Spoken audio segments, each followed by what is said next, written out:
Rabbi Russell, very good to see you. Very good to see you too, Chase. Very good to see you too. My pleasure.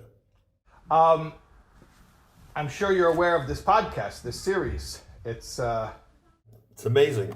Yeah. Baruch Hashem. Doing something very special. The feedback has been tremendous. What we're going to do today is a little different because I've been speaking to some of the most respected and accomplished clinicians in the field, and they're not Jewish. And today, I wanted to speak about a topic that I felt we need to discuss it among us Jews. Yeah. Yeah, okay. Because this is not just regular trauma. This is not just trauma that a religious Jewish person has that happens to have happened in a religious Jewish context. This is where the trauma is specifically religious in nature. And pretty well put. Well put. Okay. So you're the expert. I want to listen. I want to learn. Talk to me. Give me my hachnasa lecheder. What do we call this thing? What is it? Where does it come from? And what are its effects? Well, it's a broad subject. And truthfully, honestly, to do justice to this is a course. It's not a podcast. So here we accept the fact that we're going to do Rosh Hashanah and just understand what's the concepts. What are we dealing with? What's the subject?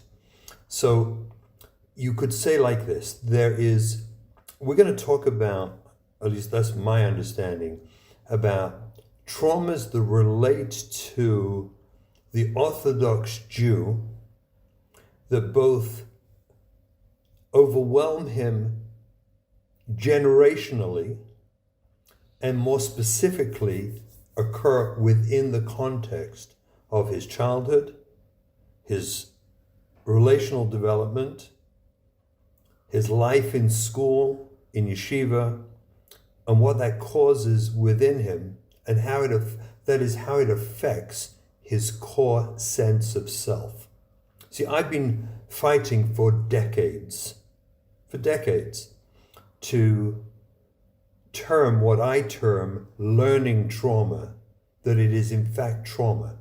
It's not just wounds. It's not just like regular childhood wounds. People go through it. They have a rough time in school, so they're wounded.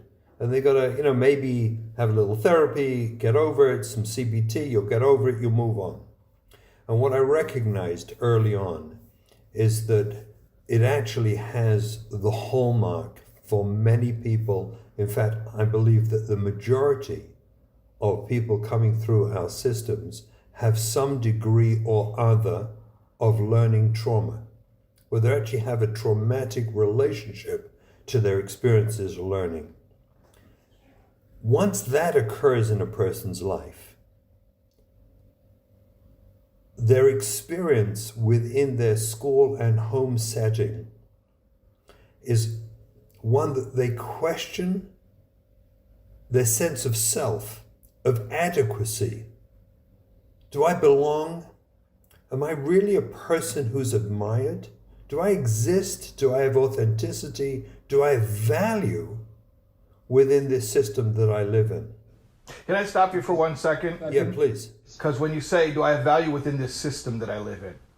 It sounds like you're talking very broadly. Like, in other words, a lot of people go to school, they didn't succeed at school, they felt like they were bad students, and so they get out of school as quickly as possible and they go find some other area of life to succeed in. Correct. What it sounds like you're describing is, this isn't just about my schooling, that when there's what you call learning trauma.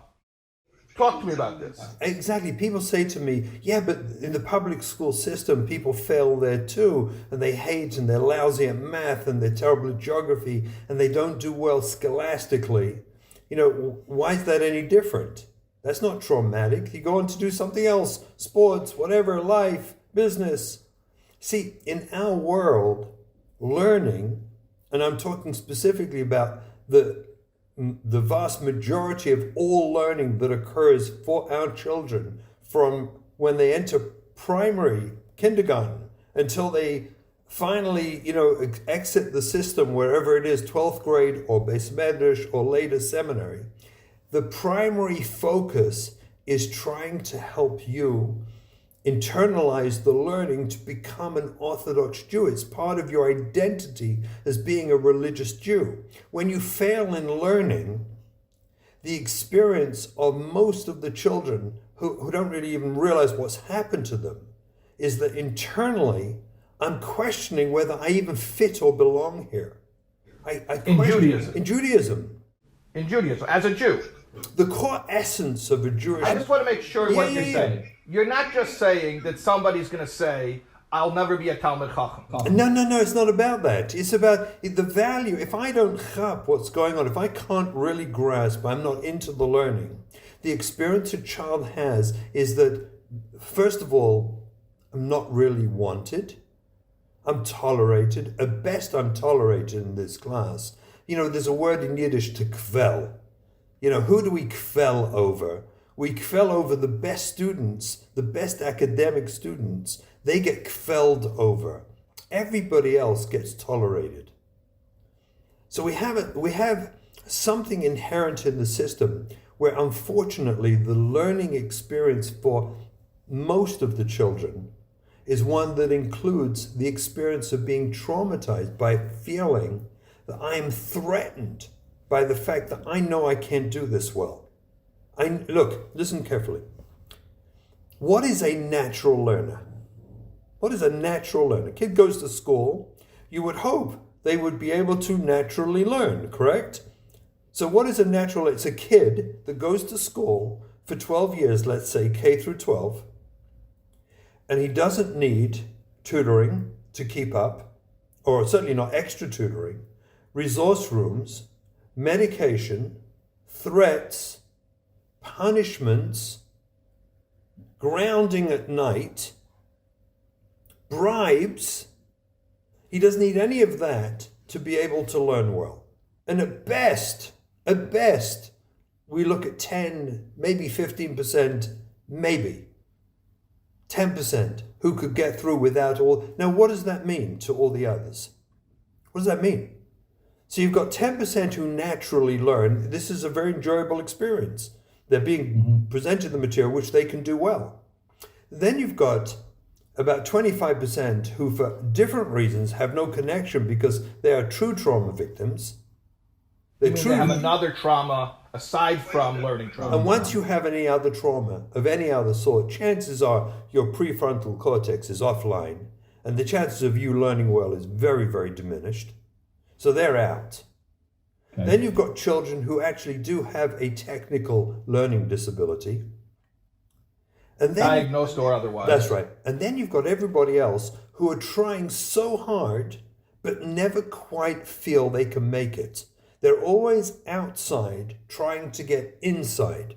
And they need the tutoring and the extra tutoring and the mentoring and the resource rooms and the medications, for heaven's sakes. The medications and the bribery and the rewarding and the punishments to motivate them. Okay, but I'm going to push back at you for a second. Please. Because what you're describing, you're saying this is the experience of most students, and I'm saying, yes, this is the experience of most students. What's so traumatizing about it? Yeah, exactly. So right? What's so traumatizing is like this, that my essence, my being, should be that I feel a worthy human being. I feel valued by my parents, by my community, and by God. I should feel that way. I may have to discipline myself, to work on myself to maintain that. That's true. But I should, at my core essence of who I am, I should feel like a worthy being. I should feel that way. When a child goes through 12 years of school and constantly has the experience of realizing, I'm not cutting it. You see, if you're not cutting it in geography and math, but you can go and do sports or art or something else, no problem. But if you're not cutting it in Limudei Kodesh in school, what does that say to your neshama, your nefesh, about your value as a Jew, as a person? So it's no surprise that people like this grow up always feeling disconnected. Davening is laborious. It's a difficult... Look, let's take it even further. Children who go to school, and there are still schools that will knas, fine, penalize children for not davening properly. Imagine the association you do when a child's given a siddur and he's told to daven, and then some very upset, angry-looking person knasses him because he's not looking inside, gives him a fine for not looking inside. What is the association that boy has or girl has to davening? What does davening even mean to them ever again? So later in life, you have adults who find that going to shul is an unbearable experience and they don't know why. They want to be part of a community, part of a system, but find themselves just nervous and anxious about the idea of going to shul, about being in a shul. But let's broaden it. I want to go way beyond learning trauma, because learning trauma is just one detail. It's a very profound detail that erodes the sense of self, of being a worthy Jew. It's not about being academic. It's not about the academic piece at all. If we're teaching you Judaism and halachas and Torah, and meanwhile you're getting the experience daily that you're failing, you're not good enough, you don't know enough, that's internalized is I'm not worthy enough. Now let's add to that. Let's add to that, for example, generational Holocaust trauma. On top of that unfortunately, as it plays out through the generations, again, we can give, this is a course, it's not to focus on this. We're looking at reactions to life where parents then govern their chinuch of their children through a reaction to the Nazis are coming, and I'm going to protect you and take care of you, where in fact what I'm doing is frightening you or controlling you from some terror that actually doesn't exist, that isn't there. But generationally, that's how I was brought up, either overly controlled and overly sheltered by anxious parents who seem to be worried about something, and I'm not sure what that is, so that I become that same person, either angrily reacting to my parents or also becoming that anxious, controlling kind of person, frightened of life with a dread that I don't really know what it's about. Or we have the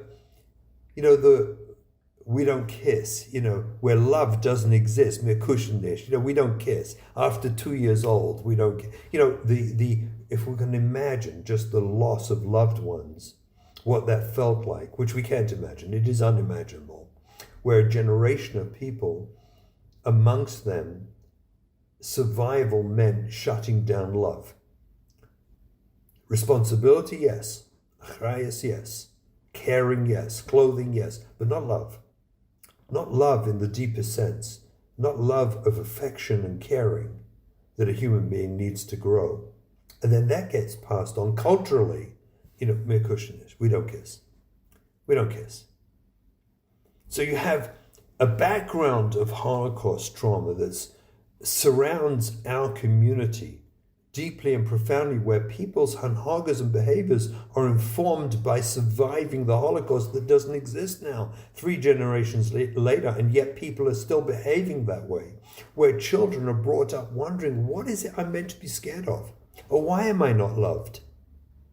What is missing? And I don't know, but I know I'm empty and I'm missing inside.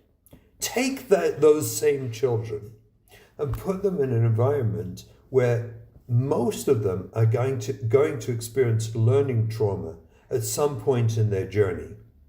And they'll experience, unfortunately and tragically, learning trauma from the finest and best of our community, Mechanchim, the Rabbanim, the finest and the best, most wonderful people, caring, well-meaning people who completely are unaware, totally unaware, that the way they're motivating the children is actually destroying the children. It's not helping them at all. And in fact, it's making them most of the kids feel disconnected from the whole system, where they can't wait to get out, they can't wait to leave it. Now add to that. Wait, hold on now. I'm just trying to keep track. Okay. So one trauma is the learning trauma. Then there's another trauma which you're saying is intergenerational, which is maybe even transmitted by well-intending educators who themselves are dealing with their own trauma. Absolutely. There's a third one I'm going to come to now. Okay. And now you're going to add a third factor. Yes, I am. The third one is families. We're living in an environment where, as a Jewish nation, we want the best for our kids, technically. What does that actually mean? It means we want the best shidduchim, we want the best yeshivas, we want the best outcome for our children.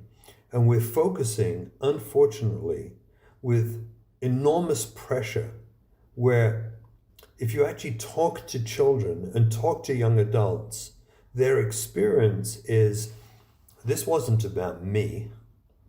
This was about my parents feeling satisfied and glad and proud that this is my children. And I hate to say it, but they're my nachas machine.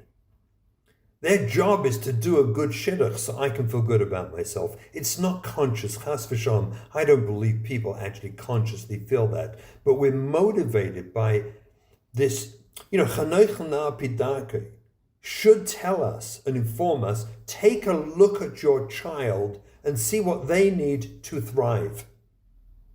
Whereas, unfortunately, and there's a lot of reasons why this happened, and this isn't the place to debate it or discuss it, I don't think.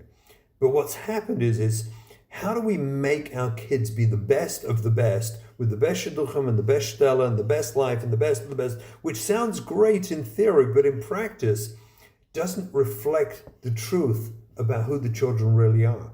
What we really should be looking at is what's good for them. Not what's good, what I believe should be, the product that I have this child, where they should be in yeshiva, and what kind of shidduch they should do, which was more about me than them. I'll show you an example of what I mean. Okay. A father takes his child to shul with him, little kid. And I see this all the time and it breaks my heart. You see, a father brings his kid to shul at a young age, 7, 8, 9. There's always one kid who davens like, he's like a Gilgal from some Heilige Tzaddik, from Friedrich Adoris, and he's 6, 7 years old. And he is davening like, whoa! And all the other fathers are eating their hearts out, watching this one kid and this one father who's having nachas from that one kid. So what's davening look like to them? It's davening, they're standing there davening, nudging their kid, nudging the whole time their kid to daven, fully unaware that what you're actually doing is humiliating your kid and turning him against being in shul, creating an anxiety experience of being in shul, an anxiety experience of davening, that if you do it enough and you do it fiercely enough, the kid ends up traumatized. Where his experience in life later on, and countless parents know this, adults know this, that the thought of being, when they go to shul, they can't be in a middle pew. They can only be on an edge. They can only be on the back. They don't even want to go. I know people who will find any terrors not to be there at all, because the experience of being there activates them, where they're going to start having an anxiety attack. See, if you look at, what are we talking about with trauma? Single event trauma, which we all understand, is very different to what we're talking about here. This is complex trauma. This is a multitude of micro traumas, each one on its own. If I would describe it, you'd say, no, that's going to hurt him. But that's not what happens. What happens is you have a constellation of micro traumas cumulatively, from the Holocaust generational type traumas, the learning traumas that could happen every day. Kids say it's Gehenna every day in school. The father, even benching at the table on Shabbos is traumatic for some kids because of the intensity of desire of the parents to force them to bench. The parsha sheets at the table can traumatize children who are terrified to come and don't want to be there because they're going to be humiliated because they just don't know and they don't remember. And they'll see the look of disappointment. What do you think it feels like to a child to see that frustrated, disappointed look in a father's eyes that more or less say, what a waste of my tuition. You're a waste of my tuition. What are you here for? Like, what am I paying all this money for? If you were to analyze how bizarre that is to a child's internal world, like, I don't exist. I don't have exist. I'm there. Like, you're paying tuition for me and you're frustrated because I'm a disappointment to your tuition. So I don't have a Metzias other than pleasing you. In single event trauma, the DSM says as follows: a person who's traumatized, who's got PTSD, post-traumatic stress disorder, right? They went through a trauma, they will have a severe psychological reaction, means they freak out, an exposure to internal or external cues that symbolize or resemble an aspect of the original trauma. It means they were bitten by a dog when they were 5. A pack of dogs came and they got bitten. So for the rest of your life, anything dog-like, sounds like a dog, looks like a dog, they're likely to have a severe psychological reaction because they're exposed to an internal or external cue that symbolizes or resembles an aspect of the original trauma, which was the dog attack. Does that make sense? Yeah, sure. Now, imagine in micro traumas, in complex trauma, you have literally tens of thousands of experiences of being overly controlled, overly anxious, where I don't exist, remember? Where I feel I'm not a person, I'm not worthy. Every time in class, I get called on and I read and I get it wrong and I get the look and the chuckles and the laughter from the other kids and I feel stupid because I can't do it properly. And I get the disappointed look in my father's eyes. Those cumulative experiences will make me feel like I don't exist, I'm not worthy, I'm not a person. And they will throw me offline. I need to disconnect from that. And yeah, I'll have a severe psychological reaction eventually and just be fed up with it. And I'll get nailed for that too. And I'll be blamed for that too. And yelled at and screamed at for that too. So I'm having a life of micro traumas being triggered just reading, just davening. Someone says, are you up for davening? I hear the word davening, I start having a panic attack. Micro traumas that occur in the religious world in this sugya called complex trauma, you end up needing fight or flight or freeze. You just got to escape and you go offline. You're not here. You go offline. Just with single event trauma, you go offline. And how are you meant to function now when you're offline? And then you get blamed for that too. You're not paying attention. You're not focusing. You're not listening. You're not listening. It occurs at the Shabbos table, the Yontif table, Erev Pesach in a family where everyone's freaking out and kids are being told how lazy they are and why are you sleeping and why aren't you helping? You're not worthy. You're not useful.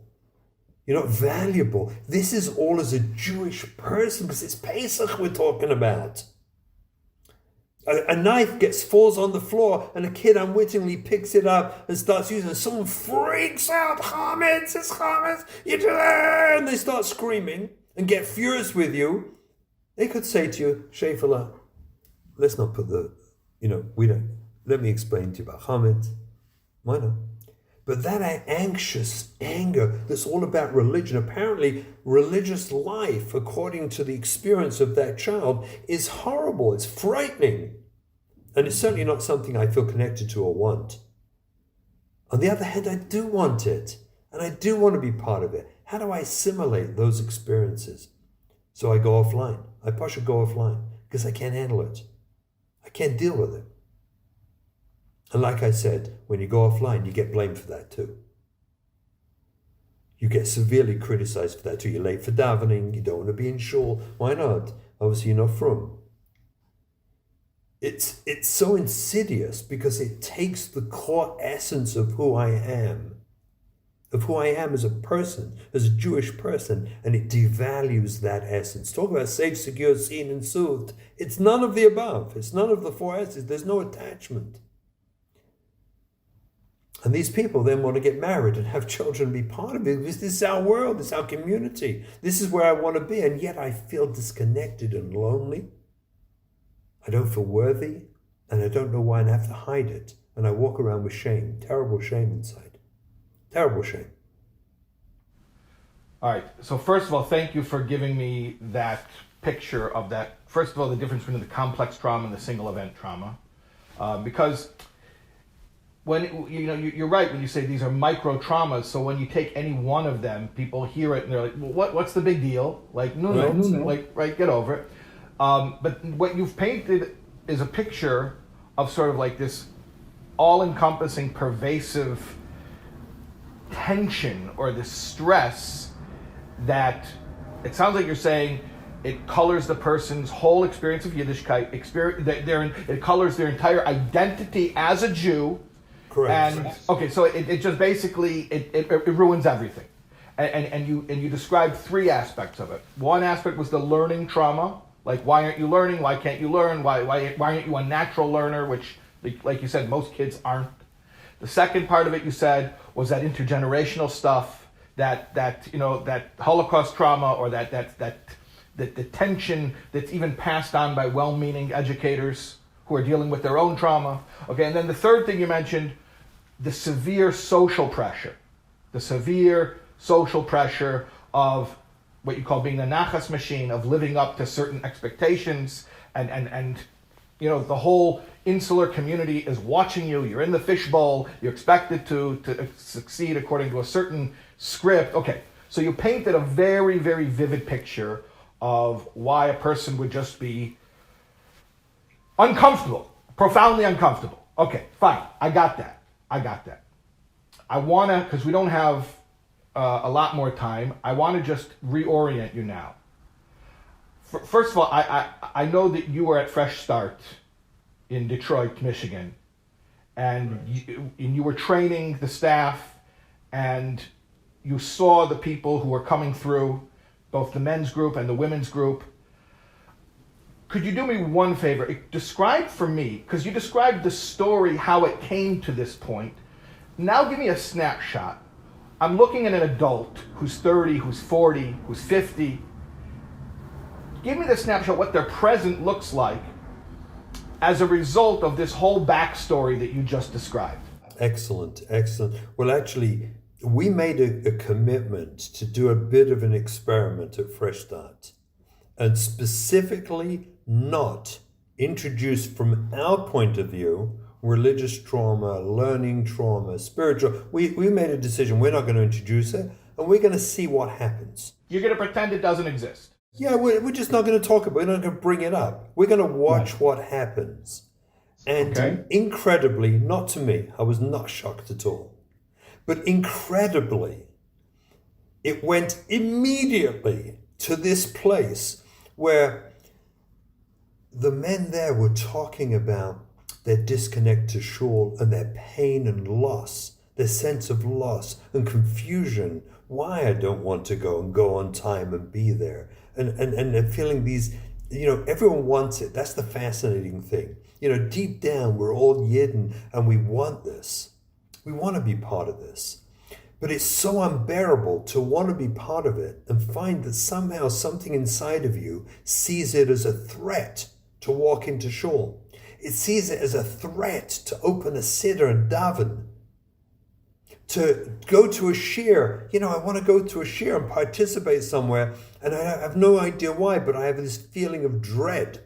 You know what the most heartbreaking example to me is? Go ahead. The father whose child comes to him and wants to do homework.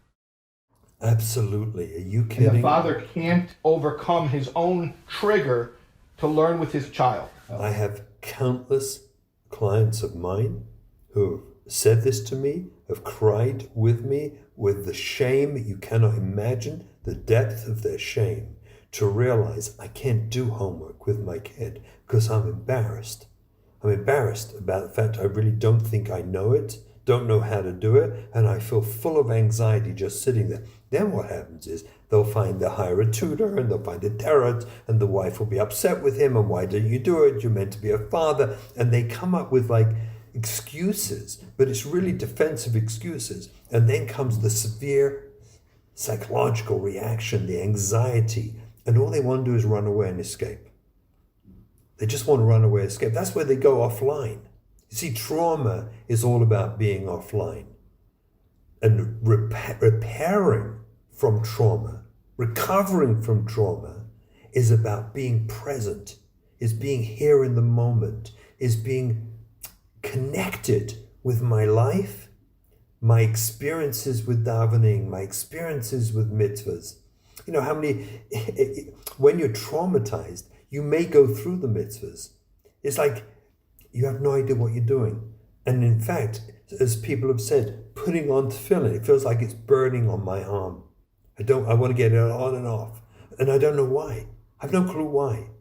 Because the connection to it makes me feel humiliated and shamed. And it's that shame that binds a person where they can't function properly, and then they get blamed for that too. They're always blamed for that too. Okay, so in the remaining time I have with you, I want to put out some hope. I want to put out a message of hope. You described a vivid picture of the past, how it leads up to an adult who is, struggling in life.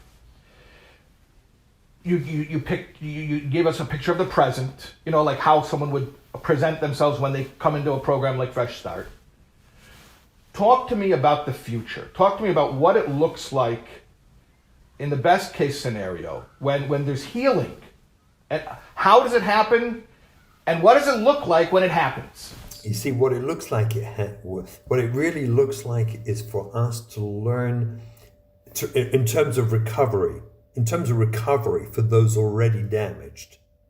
It means learning how to be present, how to be here in the moment, how to let go of my shame and stop devaluing myself and realize that the circumstances of my life orchestrated those feelings within me.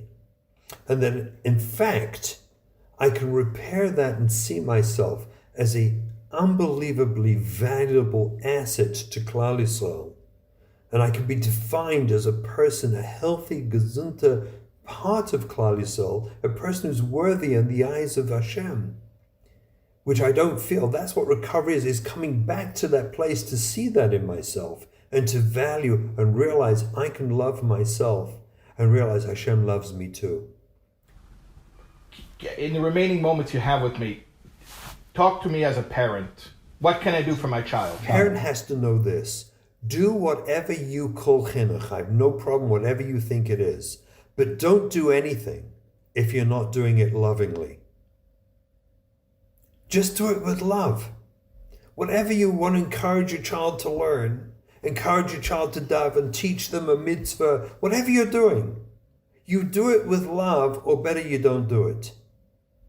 The real answer is that, you see, we could have school systems and Klal Yisrael take kids to shul, but what a world of difference if you have your kid in shul and you tell him, Shefela, daven as much as you can. Whatever you do, Hashem will appreciate. And next week, maybe you'll do more. Don't worry. Do the best you can. You're meant to do your avodah. What do I have to nudge him for to do everything? Why do I have to force the kids to feel embarrassed? Why don't we get rid of the Parsha sheets? Or ask the youngest kid and ask anyone else. If you want to add, feel free. You don't have to if you don't want to. See, Torah, we have one statement about V'ahavta l'recha kamecha. Love your neighbor, right? V'ahavta l'recha. Zeh klal gadol b'Torah. What does it mean, Zeh klal gadol b'Torah? It means, it doesn't say Zeh mitzvah gedolah b'Torah. It says Zeh klal gadol b'Torah. You know what it means? It means that every mitzvah, the whole Torah, has to be looked at in the framework of V'ahavta l'recha kamecha. So I don't mind if we teach and educate and help and do all that we're doing, but within the framework of love. So we encourage people with love and we help people feel loved. So then this goes away and we don't need fresh start. Love is the vehicle through which we can change this. So we can do chinuch, we can do discipline, we can do education, we can do everything we want to do with our children, help them, but we do it through the vehicle of love. I don't know how else to say it. It's very clear. It's very, very clear. And there will probably be people who have questions and require further clarification, but you're willing to come back on with me again. Yes? Abshais, you know it's a pleasure always to talk to you. Okay, fantastic. So I look forward to our next meeting. And that's I'm looking forward to. Thank you very much. My pleasure. Be well.